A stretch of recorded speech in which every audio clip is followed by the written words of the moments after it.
ईद उल फितर के इस मुबारक मौके पर मैं इंडियन आर्मी कुपवाड़ा टेरियर्स की तरफ से कुपवाड़ा के सभी मेरे भाइयों बहनों बच्चों और सभी फैमिलीज़ को ईद की बहुत बहुत मुबारकबाद देना चाहता हूँ।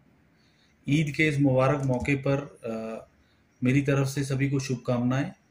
मेरी ऊपर वाले से ये दुआ है कि आपकी जो भी ख्वाहिशें हैं और रमज़ान के महीने में जो आपने सभी ने जो ऊपर वाले से दुआ मांगी है वो कबूल हो। कुपवाड़ा में खुशहाली आए, शांति आए और कुपवाड़ा के बाशिंदे दिन दोगुनी रात चौगुनी तरक्की करें और कुपवाड़ा की खुशहाली में एक कंस्ट्रक्टिव एंगेजमेंट हो, सभी की तरफ से योगदान हो। इसी आशा के साथ एक बार फिर मैं ईद के इस मुबारक मौके पर आप सभी को इंडियन आर्मी और कुपवाड़ा टेरियर्स की तरफ से ईद की बहुत बहुत शुभकामनाएं देता हूँ। Thank you. जय हिंद, जय भारत।